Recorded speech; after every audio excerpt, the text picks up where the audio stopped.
In 2011, Harris announced the creation of the Mortgage Fraud Strike Force in the wake of the 2010 United States foreclosure crisis.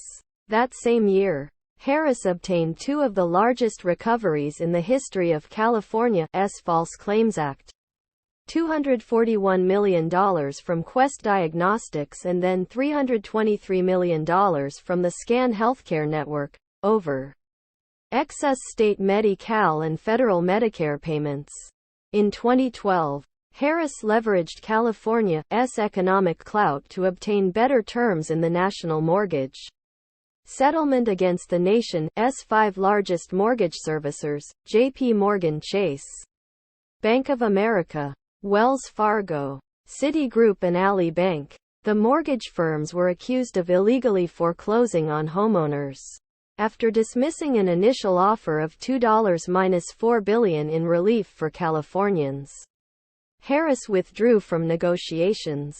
The offer eventually was increased to $18.4 billion in debt relief and $2 billion in other financial assistance for California homeowners. Harris worked with Assembly Speaker John Perez and Senate President Pro Tem Darrell Steinberg in 2013 to introduce the Homeowner Bill of Rights, considered one of the strongest protections nationwide against aggressive foreclosure tactics. The Homeowner Bill of Rights banned the practices of dual tracking, processing a modification and foreclosure at the same time, and robo-signing, and provided homeowners with a single point of contact at their lending institution.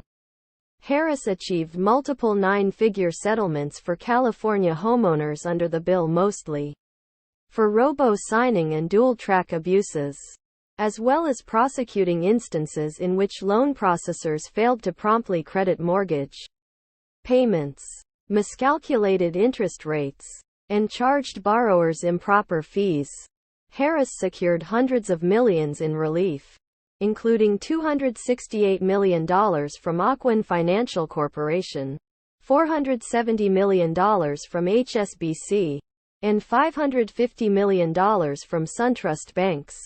From 2013 to 2015, Harris pursued financial recoveries for California's public employee and teachers' pensions, CalPERS and CalSTRS, against various financial giants for misrepresentation in the sale of mortgage-backed securities. She secured multiple nine-figure recoveries for the state pensions, recovering about $193 million from Citigroup, $210 million from S&P, $300 million from J.P. Morgan Chase, and over $500 million from Bank of America. In 2013, Harris declined to authorize a civil complaint drafted by state investigators who accused One West Bank, owned by an investment group headed by future U.S.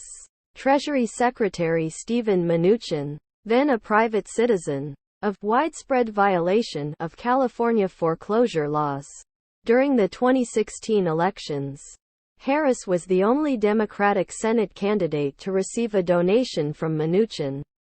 Harris was criticized for accepting the donation because Mnuchin purportedly profited from the subprime mortgage crisis through One West Bank. She later voted against his confirmation as Treasury Secretary in February 2017. In 2019, Harris's campaign stated that the decision not to pursue prosecution hinged on the state's inability to subpoena One West. Her spokesman said, "There was no question One West conducted predatory lending, and Senator Harris believes they should be punished. Unfortunately, the law was squarely on their side and they were shielded from state subpoenas because they a federal bank." In 2014, Harris settled charges she had brought against rent-to-own retailer Aaron S. Inc. on allegations of incorrect late charges, overcharging customers who paid off their contracts before the due date, and privacy violations. In the settlement, the retailer refunded $28.4 million to California customers and paid $3.4 million in civil penalties. In 2015, Harris obtained a $1.2 $2 billion judgment against for-profit post-secondary education company Corinthian Colleges for false advertising and deceptive marketing targeting vulnerable, low-income students and misrepresenting job placement rates to students, investors, and accreditation agencies. The court ordered Corinthian to pay $820 million in restitution and another $350 million in civil penalties.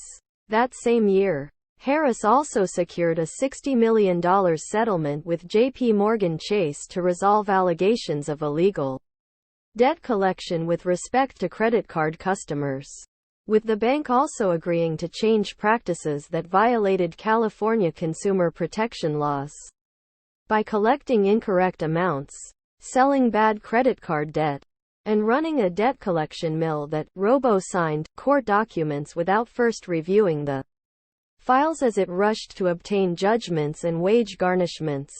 As part of the settlement, the bank was required to stop attempting to collect on more than 528,000 customer accounts.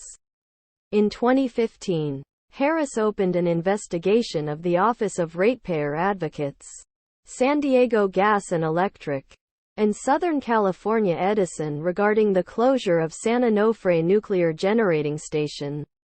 California state investigators searched the home of California utility regulator Michael Peavy and found handwritten notes that allegedly showed he had met with an Edison executive in Poland, where the two had negotiated the terms of the San Onofre settlement, leaving San Diego taxpayers with a $3.3 billion bill to pay for the closure of the plant. The investigation was closed amidst Harris' 2016 run for the U.S. Senate position.